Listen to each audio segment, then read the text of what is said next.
Okay, Ryan, it is 10 o'clock and we are live on YouTube. And we are here to conduct our pre bid meeting for the music classrooms.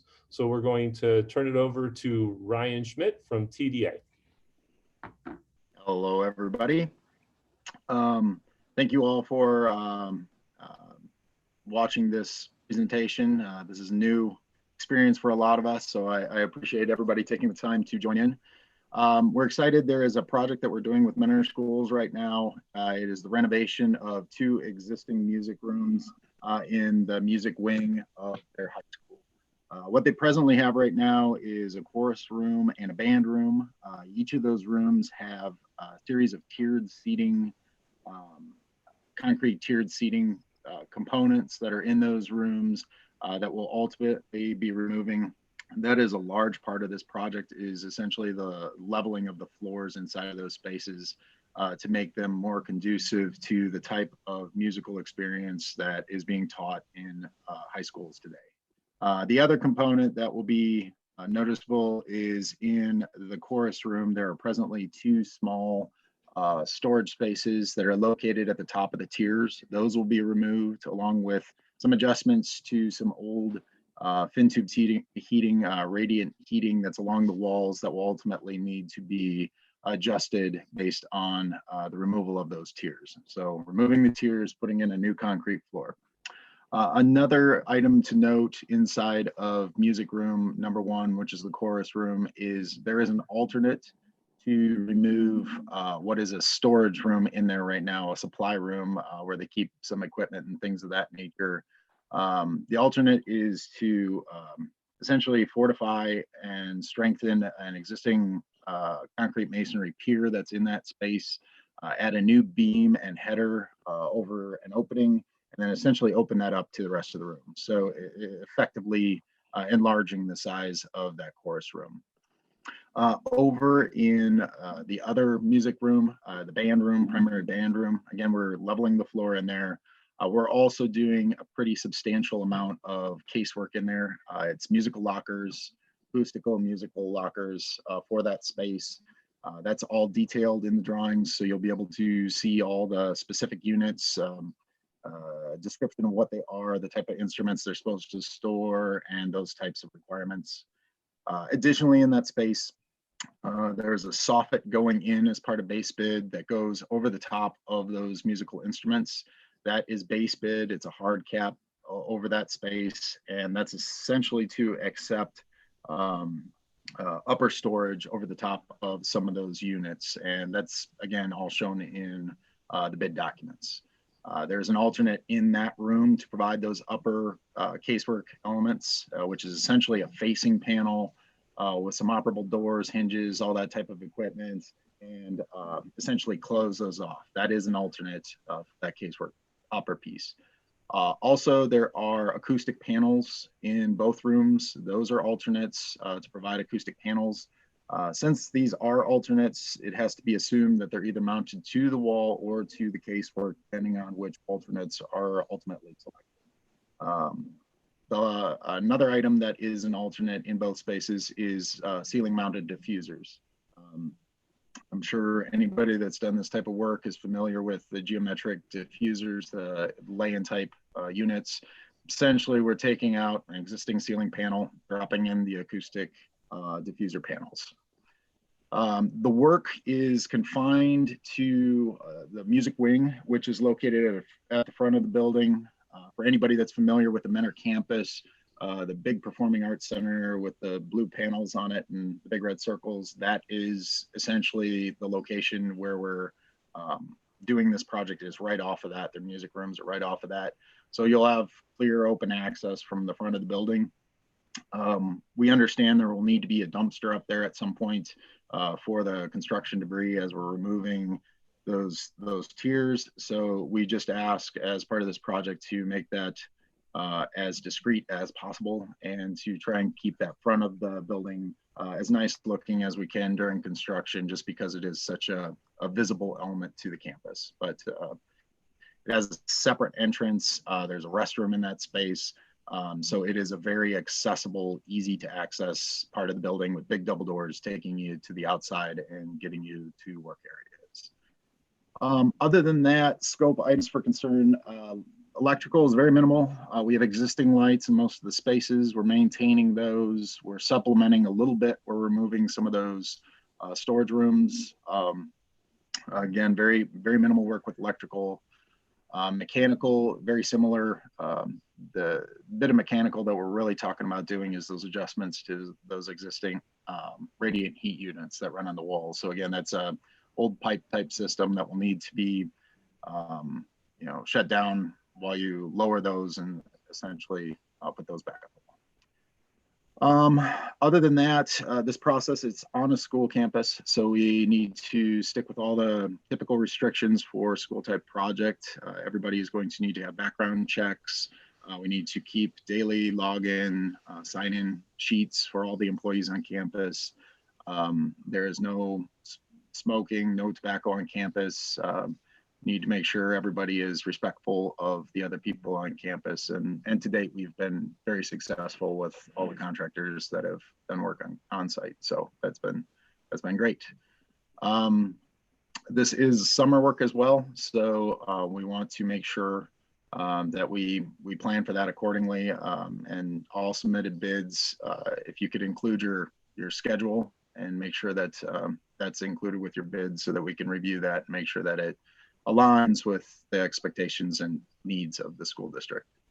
Right now, I'm sure everybody's asking about what school will be like in the fall and when people will start coming back. And quite frankly, I don't think we all know that yet.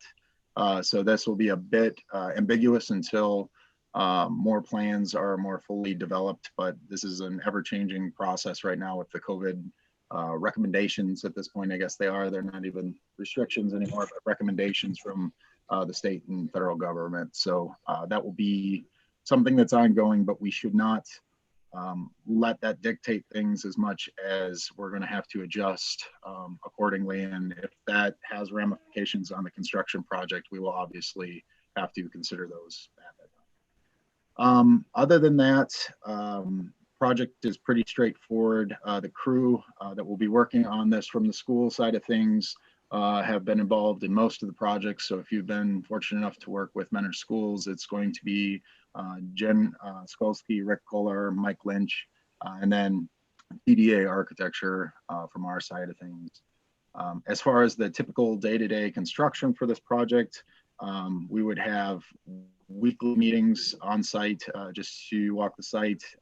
Presently, we are doing bi-weekly on-site visits and we're doing weekly phone-in teleconference type meetings in the interim. And that will just be a play-by-ear sort of situation just based on restrictions and any sort of milestones that are related to the project. So if people need to be on campus, everybody is more than willing to make sure that that happens.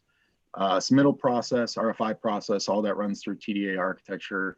Again, that's fairly simple, straightforward. Everything generally nowadays comes through digitally, so we'll receive PDFs and things like that for not only submittals, RFIs, but also pay apps and things like that. So that helps with some of the restrictions and recommendations that are presently in place. Other than that, we will have a series of pictures here that I'll show that Mike has been generous enough to go around and take. So we'll talk about that in a second. The last thing that I want to talk about is if there are any RFIs related to this project prior to bid, please make sure you get those to me. I think my email was in that legal notice that was there. You can also call TDA Architecture, but I would recommend sending them through in email form. I'll give you my email address. It's rschmit@thendesign.com. That's rschmidt@thendesign.com. And make sure you send them through so that we could get any sort of addenda out if necessary.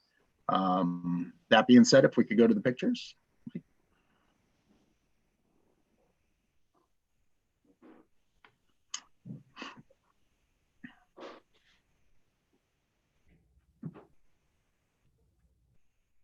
So this first picture that you're seeing is the entrance to the music wing. And as you can see, there's the Performing Arts Center in the background.